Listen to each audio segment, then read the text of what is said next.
What would you do if the temperature suddenly dropped to 55 degrees Fahrenheit? For most of us, that's an unimaginable scenario. But for Montana rancher John Anderson, it wasn't a hypothetical question.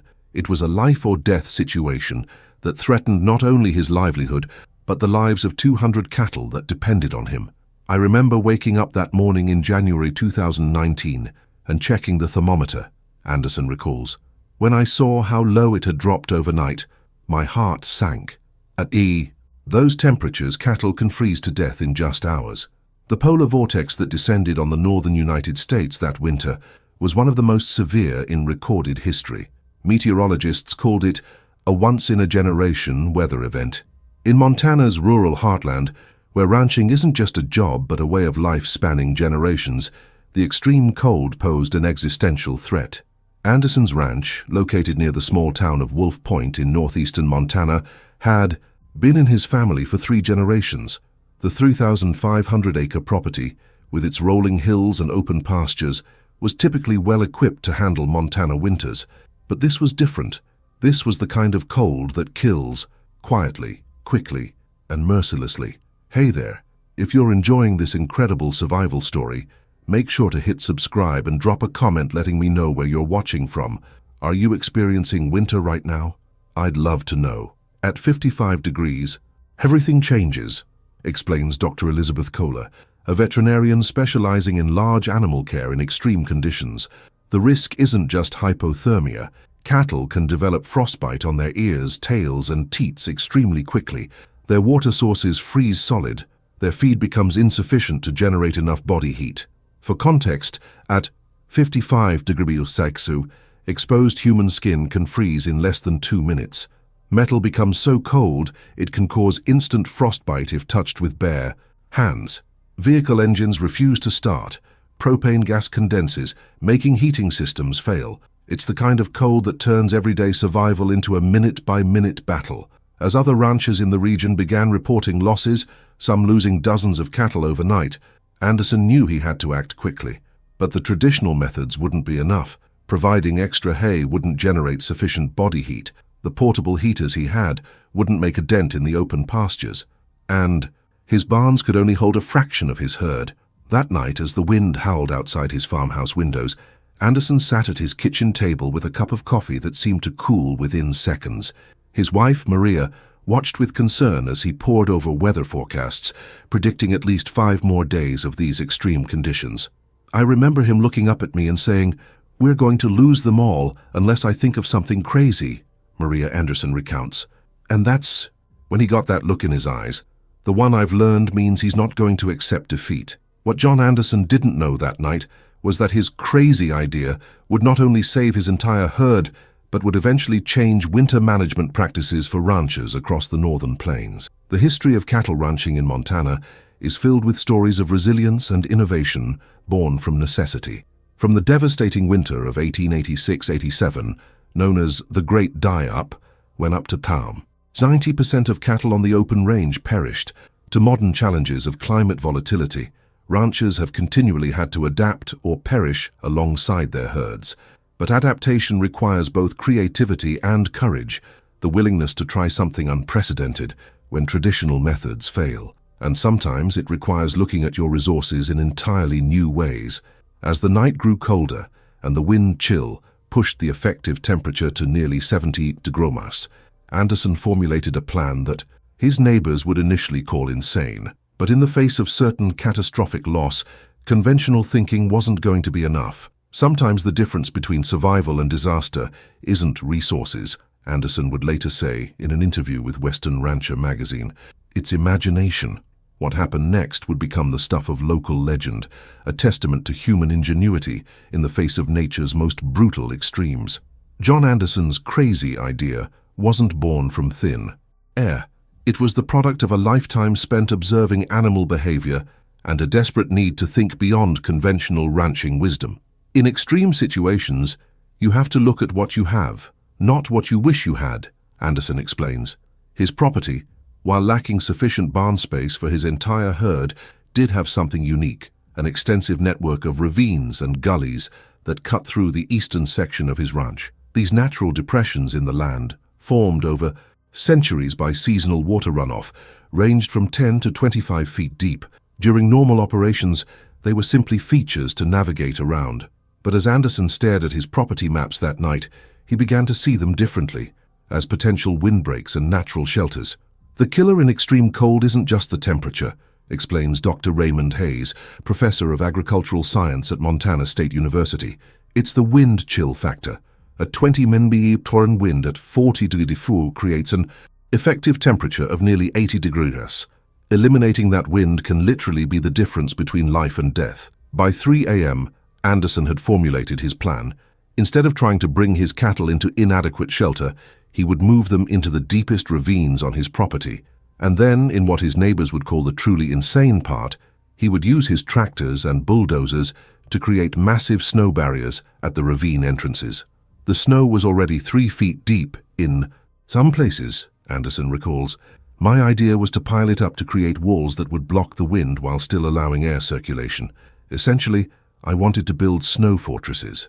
When he explained the plan to his ranch hands the next morning, the response was understandably skeptical.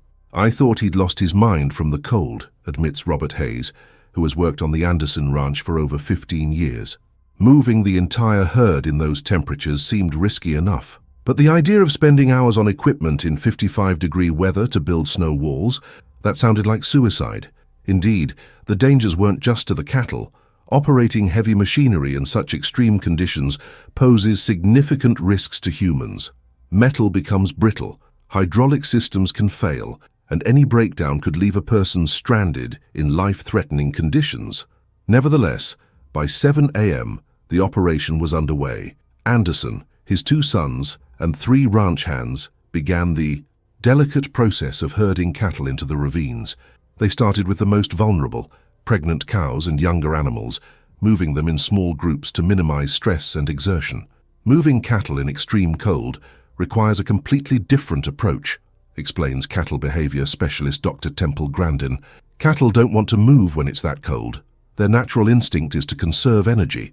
Plus, their lungs can be damaged by breathing extremely cold air during exertion. The herding had to be done slowly, carefully, and with minimal stress, a stark contrast to the urgency the situation demanded. As the morning progressed, the temperature actually dropped further, reaching 58 degrees by noon. 2 of the ranch's vehicles had already failed, and a hydraulic line on 1 tractor had burst from the cold. But roughly half the herd had been successfully relocated to the ravines. Meanwhile, Anderson and his older son James had begun the snow wall construction, using the ranch's front-end loader and bulldozer to push and pile the deep snow into massive barriers. The work was painfully slow. Every 15 minutes, they had to return to running vehicles to warm up to prevent frostbite. Your eyelashes freeze together, James Anderson remembers. Your breath freezes on your scarf and turns it into ice. Every movement feels like you're fighting against your own body that's screaming at you to get inside. By mid-afternoon, with the winter sun already beginning to set, they had created substantial snow walls at the entrances to 2 of the largest ravines. The walls, standing nearly 12 feet high in some sections, immediately created a noticeable difference in wind conditions inside the ravines. Temperature readings taken inside the makeshift snow fortresses showed a significant change, still brutally cold at around 40 degrees, but without the devastating wind chill that made survival impossible. When we measured the difference, that's when I started to think we might actually pull this off, Anderson says. But we still had half the herd to move, more snow walls to build, and the hardest part was yet to come. The hardest part, as Anderson put it, was what would happen after dark, when temperatures were forecast to drop even lower. As darkness fell over the Montana landscape, the true test of Anderson's unconventional strategy began. The temperature, already brutal during daylight hours, plunged. Further, weather stations in nearby Wolf Point recorded 62 degrees just after midnight, the coldest temperature ever recorded in the region. That night was like something from another planet, recalls Maria Anderson. The cold was so intense, you could hear trees cracking in the distance as their sap froze and expanded. The moonlight reflecting off the snow made everything look blue, and the silence, except for the wind, was complete. With approximately 120 cattle now sheltered in the ravines behind snow walls, Anderson and his team worked frantically to relocate the remaining animals. They used the ranch's remaining operational vehicles, 2 pickup trucks with their headlights illuminating the snowy terrain, to guide the process. If you're still with me on this incredible journey of survival, hit that subscribe button right now, and drop a comment letting me know if you've ever experienced extreme cold like this. I read all comments and would love to hear from wherever you're watching. By 10 p.m., the conditions had become so severe that standard procedures had to be abandoned. The team could only work in 10-minute shifts before retreating to the warmth of the running vehicles. Frostbite was an imminent danger. At these temperatures, exposed skin could freeze in under 90 seconds. We were wearing everything we owned, says Robert Hayes. Multiple pairs of socks, 2 sets of thermal underwear, snow pants, insulated coveralls, 3 layers on top balaclavas under our hats, the works. And it still wasn't enough. You could feel the cold finding every tiny gap, every little space between layers. The physical toll on the men was extreme. Breathing the super-cooled air caused pain in their lungs. Their movements became increasingly sluggish as their bodies fought to conserve heat. Communication was minimal. Speaking meant exposing their faces to the deadly air, yet they persisted.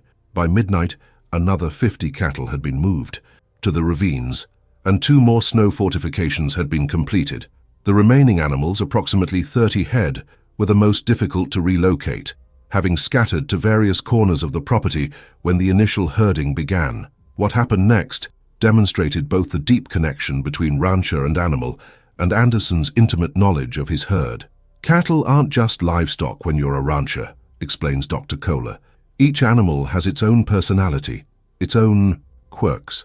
A good rancher knows these individual traits and can use them, especially in crisis situations. Anderson realized that among the remaining cattle was a matriarch cow, an older female that the younger animals naturally followed. In ranching parlance, she was a lead cow.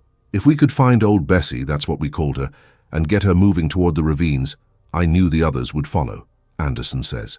In what his son James later described as the craziest part of an already insane plan, Anderson set out alone on the family's sole remaining ATV to locate Bessie. With temperatures now below 60 degrees Celsius and the vehicle's headlight providing minimal visibility in the vast darkness, it seemed like looking for a needle in a frozen haystack. For nearly an hour, Anderson navigated the frigid landscape, stopping periodically to call out, his voice quickly swallowed by the dense, cold air. Finally, near the western fence line, he found her, a large black Angus cow with a distinctive white patch on her forehead, huddled with about 25 other cattle in the meager shelter provided by a stand of cottonwood trees. When I saw them there, I knew we had to act fast, Anderson says. They were already showing signs of severe cold stress, shivering violently, some having trouble standing. We didn't have much time. Using techniques developed over generations of cattle handling, Anderson began slowly guiding Bessie with his ATV, careful not to startle her or cause the group to scatter. It was a delicate process. Too slow and the cattle might freeze before reaching shelter. Too fast and they might scatter or worse, overexert themselves in the deadly cold. The gamble paid off. Within 40 minutes, Bessie was leading the remaining cattle toward the nearest ravine, where James and Robert waited to guide them into the sheltered area. By 2 a.m., all 200 head of cattle had been relocated to the ravines, protected by the massive snow barriers. From the worst of the wind, Anderson's crazy idea had cleared its first hurdle, but the night was far from over, and the cold was still intensifying. Getting them into shelter was just the first step, Anderson explains. Keeping them alive through the night would be another challenge entirely. As the small hours of the morning stretched on, the temperature stabilized at its nightmarish low. Inside the Anderson farmhouse, Maria kept a vigil by the radio, maintaining hourly communication with her husband and the ranch hands who were now stationed at each ravine to monitor the cattle. We used old-school walkie-talkies because cell phones wouldn't function in that cold, Maria explains. Every hour they'd check in. I'd make fresh coffee, heat up soup, and prepare to send out supplies if needed. Inside the snow-walled ravines, an unexpected phenomenon was occurring. The body heat from the clustered cattle, combined with their breath and the protection from the wind, was creating a microclimate. Thermal imaging, taken later as part of a university study, would show that the temperature in the center of these cattle clusters was as much as 30 degrees warmer than the outside air. It's a natural behavior for cattle to bunch together for warmth, explains Dr. Hayes. What Anderson did was create an environment where this natural behavior could be maximized. The snow walls acted like insulation, trapping the heat generated by the animals themselves. But while the core temperature in the cattle clusters remained survivable, the animals on the periphery were still dangerously exposed. This led to what Anderson describes as the most challenging part of the night, the continuous rotation. Every 30 minutes we had to move among the cattle, gently encouraging those on the outside to move and creating movement in the herd. Anderson explains, the idea was to prevent any single animal from being exposed to the edge conditions for too long. This constant movement among the cattle was physically demanding and dangerous work. The ravines, while sheltered from the worst of the wind, were still far below freezing. The ground was treacherous, uneven, rock-hard, and in some places covered with ice. By 3 a.m., exhaustion was taking its toll. Robert Hayes slipped while navigating the edge of a ravine and twisted his ankle. Though not broken, the injury was painful and potentially dangerous in the extreme conditions. I told him to go back to the house, Anderson recalls, but he refused. He said, "These are our cattle, and we're seeing this through together." That's the kind of loyalty you can't buy. As the night progressed, the first real crisis emerged. In the northeastern ravine, where approximately 60 head of cattle were sheltered, Anderson's son James noticed several animals showing signs of severe cold stress.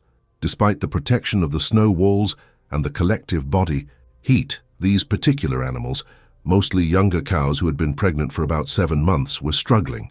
Pregnant cattle require more energy and have different thermal regulation needs, explains Dr. Kohler. In extreme cold, they're especially vulnerable because they're supporting not just themselves but their unborn calves. The situation called for immediate intervention. Using a technique rarely employed except in dire emergencies, Anderson made a decision to bring in emergency feed supplements, high-energy molasses blocks specially formulated for cold weather conditions. These aren't just regular feed, Anderson explains. These are like emergency rations designed specifically to help cattle generate internal heat quickly. We keep them for emergencies, and if this wasn't an emergency, I don't know what is. Transporting the 50-pound blocks to the ravines in the middle of the night, in conditions that had already disabled multiple vehicles, presented yet another challenge. With no functioning machinery capable of reaching the ravines, Anderson and his team had to carry them by hand. It was about a quarter-mile from the storage shed to the nearest ravine, recalls James Anderson. Carrying a 50-pound block that distance in normal conditions would be a workout. In 60-degree weather, wearing layers of clothes that restrict your movement, on icy ground, in the dark, it was like some kind of extreme survival competition. Over the course of an hour, the team managed to distribute 12 blocks among the ravines, prioritizing the areas where cattle showed the most distress. The effect wasn't immediate, but within about 40 minutes, thermal imaging showed a noticeable increase in body temperature among the animals that consumed the supplement. As 5 a.m. approached, another problem emerged. One of the snow walls, hastily constructed and now subject to shifting winds, began to show signs of failure. A section, approximately 8 feet wide, had weakened, allowing bitter wind to penetrate the sheltered area. That was a moment when I thought we might lose everything, Anderson admits. If that wall failed completely, it would undo all our work in that ravine. With no heavy equipment operational, Anderson faced a seemingly impossible task, repairing a massive snow structure in the dark, by hand, in the most extreme cold he had ever experienced. The night had reached its breaking point, in the pre-dawn darkness, with temperatures still hovering around 60 degrees. John Anderson faced a critical decision. The failing snow wall threatened to expose dozens of cattle to the deadly wind, potentially undoing hours of work and sacrificing lives they'd fought so hard to protect. In that moment, you don't think about whether something is possible, Anderson reflects. You just think about what needs to be done. What happened next showcased the kind of resourcefulness that has defined American ranching for generations. Unable to use heavy equipment, Anderson improvised with what was available, the bed of an old pickup truck that had been sitting unused behind one of the outbuildings. We had removed the bed years ago when the truck died, Anderson explains. It was just sitting there collecting rust. But in that moment, I realized it was exactly the size and shape we needed, essentially a ready-made windbreak. Enlisting the help of his son and 2 ranch hands, Anderson managed to drag the truck bed to the ravine where the snow wall was failing. The metal was so cold it could cause instant frostbite if touched with bare hands, forcing the men to handle it using hay hooks through their heavily insulated gloves. Positioning the truck bed against the failing section of the snow wall created an immediate barrier, but it wasn't enough. Gaps remained where the bitter wind could still penetrate. This led to the next phase of Anderson's improvised solution. We needed something to fill those gaps, he says, and what we had in abundance was straw. The ranch kept large rectangular bales of straw, primarily for bedding. Working in the darkness, illuminated only by headlamps with batteries failing in the extreme cold, the team began stuffing compressed straw into every gap between the truck bed and the snow wall. Dr. Hayes explains the science behind this improvisation. Straw is actually an excellent insulator. The hollow stalks trap air, creating dead space that slows heat transfer. It's why animals naturally seek out straw bedding in cold weather, and why it's been used as insulation in buildings for centuries. By 6 a.m., the repaired section was holding. The combination of the metal truck bed and densely packed straw had created a surprisingly effective barrier, diverting the wind over and around the sheltered ravine. But the ordeal was far from over. As dawn approached, bringing the faintest lightening of the eastern sky, a new threat emerged. The cattle needed water. Cattle can survive for a while without food in emergency conditions, explains Dr. Kohler, but they cannot go without water, especially in extreme cold when they're already stressed. Dehydration can kill them almost as quickly as the cold itself. All the normal watering systems on the ranch had frozen solid. Stock tanks were blocks of ice. Underground pipes were frozen. Even the creek that ran through the property was frozen to the bottom in most places. Once again, Anderson had to innovate. Using propane heaters, normally used in the carving barn during spring, he created a system to melt snow in large metal tubs. The liquid water was then quickly transported to the ravines in insulated containers before it could refreeze. It was like a bucket brigade from hell, James Anderson recalls, melting the snow, filling containers, rushing them to the ravines, getting the water to the cattle, and then starting the process all over again, all while fighting temperatures that would freeze exposed water in minutes. By mid-morning, with the sun now visible but providing little warmth, the operation had reached a kind of rhythm. The cattle, while still in danger, were showing fewer signs of acute distress. The makeshift shelters were holding, the rotation system was ensuring no animals were exposed to the edges for too long, and the emergency feed supplements were helping the cattle generate critical body heat. But the forecast offered little hope for quick relief. The polar vortex was predicted to maintain its grip on the region for at least 4 more days, with temperatures not expected to rise above 40 degrees during that time. That's when I realized this wasn't going to be a one-night emergency, Anderson says. We were looking at nearly a week of these conditions. We needed to move from crisis response to sustainable management. This realization led to the next phase of Anderson's unconventional approach. Using the relative warmth of daylight hours, still well below zero but slightly more manageable than the night temperatures, he began to formalize and improve the hasty solutions they'd implemented overnight. The snow walls were reinforced and expanded. Additional ravines were prepared with similar protections. A more systematic rotation schedule was established for the ranch hands. And, crucially, a more efficient water delivery system was devised. Necessity really is the mother of invention, Anderson reflects. Things we would never have thought of under normal circumstances suddenly seemed obvious when survival was on the line. As the second night of the polar vortex approached, Anderson had transformed his initial desperate gamble into something more refined, a methodical system for keeping 200 cattle alive in conditions that should have been lethal. What he didn't know then was that his innovations were about to be put to an even more severe test. As the polar vortex maintained its grip on Montana, John Anderson's improvised cattle protection system faced a new challenge: human endurance. While the animals were now relatively stable in their ravine shelters, the round-the-clock monitoring and maintenance required constant attention from Anderson and his small team. Sleep deprivation becomes its own kind of hypothermia, explains Dr. Eleanor Richards, a specialist in extreme environment medicine. It impairs judgment, slows reaction time, and can lead to microsleeps, brief moments of unconsciousness that are extremely dangerous in life-threatening conditions. By the third day, Anderson had instituted a strict rotation system.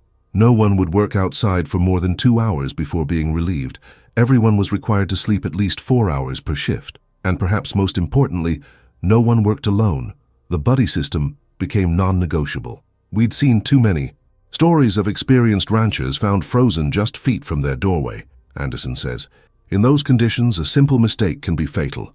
A twisted ankle, a vehicle breaking down, even just getting disoriented in the whiteness, any of these could mean death. The physical toll was becoming evident. Despite the precautions, everyone showed signs of cold exposure. Reddened skin, lingering numbness in extremities, persistent shivering even when indoors. Robert Hayes's ankle had swollen considerably, forcing him to limit his role to coordination from the farmhouse. The cattle, too, were showing the cumulative effects of the prolonged extreme cold. While the ravine shelters were preventing immediate freezing deaths, the animals' bodies were under tremendous stress. Their metabolic rates remained elevated as they burned energy to maintain body heat. Visible breath condensed and froze on their faces, creating ice masks that had to be regularly cleared. Cattle can burn up to 30% more energy just maintaining body temperature in severe cold, explains Dr. Kohler. Add in the stress response from the unusual conditions, and you're seeing animals that are rapidly depleting their fat reserves. This depletion created a precarious balance. The cattle needed more calories to generate heat, but feeding them too much could cause digestive issues that would compound their problems. Anderson carefully calibrated their rations, focusing on high energy, feeds that would maximize internal heat production without overwhelming their systems. By the fourth day, news of Anderson's unconventional approach had spread through the ranching community. Local media picked up the story, and while most outlets couldn't send reporters due to the dangerous conditions, phone interviews painted a picture of desperate innovation that resonated with people far beyond Montana. I started getting calls from ranchers as far away as Canada and Wyoming, Anderson recalls. Some thought I was crazy. Others were taking notes, preparing for the cold front to hit their regions next. The scientific community took notice as well. Dr. Hayes from Montana State University arranged for thermal imaging equipment to be delivered to the Anderson Ranch when conditions permitted. The university saw an opportunity to study both cattle behavior in extreme conditions and the effectiveness of Anderson's improvised sheltering technique. Meanwhile, the physical structures themselves, the snow walls reinforced with whatever materials were at hand, were evolving through continuous improvement. What had begun as hasty barriers had become more engineered, with angled tops to divert wind, reinforced bases to prevent collapse, and even crude air channels to prevent carbon dioxide buildup in the ravines. It was like watching evolution happen in real time, James Anderson observes. Each failure taught us something. Each success was built upon. By the fourth day, our snow forts looked like something an engineer might have designed, not something we'd thrown together in panic. The water situation remained the most labor-intensive challenge. Despite improving their melting and delivery system, ensuring adequate hydration for 200 cattle required almost continuous effort. Anderson estimated that they were melting and distributing nearly 1,000 gallons of water daily, all while fighting temperatures that would freeze exposed water in minutes. As the fourth night approached, the National Weather Service offered the first glimmer of hope. The polar vortex was showing signs of shifting. Temperatures were forecast to rise to a relatively balmy 25 degrees Celsius within 36 hours. Still dangerously cold, but significantly more manageable than the 60 degrees of extremes they had been enduring. But before that relief would arrive, they had to survive one more night, a night that the forecasters warned might be the worst yet, as shifting weather patterns created the potential for increased winds before the temperature moderation began. When I heard that forecast, Anderson admits, I wondered if we'd come this far only to lose everything at the last moment. As darkness fell on the fourth night, with exhaustion bone deep and resources stretched to the breaking point, the Anderson Ranch faced what they hoped would be their final and most severe test. The fifth morning broke with an almost surreal change. The Fier temperature, while still brutally cold at 30 degrees Celsius, represented a 30-degree improvement from the depths of the polar vortex. More importantly, the forecast finally showed a steady warming trend. I remember walking out that morning and it actually felt warm, James Anderson says with a laugh. Of course, it wasn't warm at all, it was still well below zero, but after what we'd been through, it felt like spring. As conditions gradually improved over the next 48 hours, the full extent of What the Anderson Ranch had accomplished became clear. While reports from across the region told of devastating losses, some ranchers losing 30% or more of their herds, the Anderson Ranch had emerged with all 200 head of cattle alive. There had been injuries. Frostbite had affected the ears and tails of about 24 animals, and 2 pregnant cows had miscarried due to stress. But compared to the total loss that had seemed inevitable 5 days earlier, these were minor consequences. Word of Anderson's success spread rapidly through the agricultural community. The techniques he had improvised under desperate circumstances, the strategic use of natural land features, the construction of snow barriers, the careful management of animal clustering for shared body heat, were documented, analyzed, and eventually formalized. Dr. Hayes and his team from Montana State University arrived as soon as road conditions permitted, bringing specialized equipment to study both the structures Anderson had created and the physiological condition of the cattle that had survived. What we found was remarkable, Dr. Hayes reports. The temperature differential between the inside of these snow-walled ravines and the outside environment was far greater than we would have predicted. Anderson had essentially created microclimates that were just barely within the survival range for cattle. The thermal imaging studies became the basis for a peer-reviewed paper published in the Journal of Animal Science titled Improvised Extreme Weather Protection Techniques for Cattle, the Anderson Method. The paper would go on to be cited in future disaster preparedness guidelines for livestock management. For Anderson himself, the experience led to permanent changes in his ranching operation. The following summer, he used bulldozers to enhance the natural ravines on his property, creating more defined shelter areas that could be quickly adapted in future weather. Emergencies. He installed multiple emergency water systems, including insulated underground tanks that could be accessed even in extreme cold. But perhaps the most significant change came in the form of knowledge sharing. Anderson, previously a private man who rarely sought attention, began accepting invitations to speak at ranching conferences and agricultural schools. The presentation he developed, titled Thinking Beyond Tradition, Emergency Innovation in Livestock Management, became a staple at ranching events across the northern plains. "I'm not comfortable being called a hero or anything like that," Anderson says.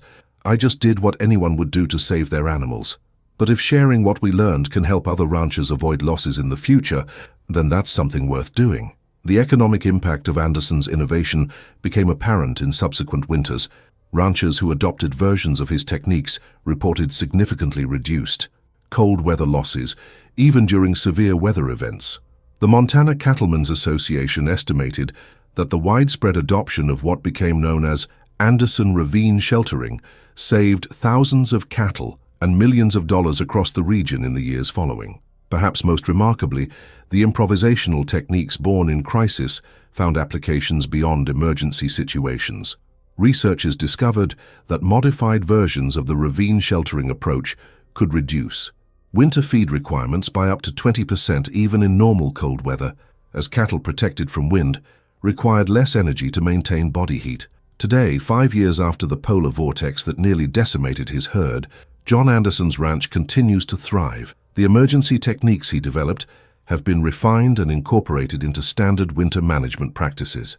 The crazy idea that his neighbors initially questioned has become standard teaching in agricultural programs. There's a saying in ranching that the most dangerous phrase is "we've always done it this way," Anderson reflects. Sometimes it takes an impossible situation to force you to see beyond traditional approaches. Nature will always test us. Our job is to keep learning, adapting, and passing on what works. As climate scientists predict increasingly volatile weather patterns in the coming decades, the lessons from those desperate days on a Montana ranch stand as a testament to human ingenuity and resilience.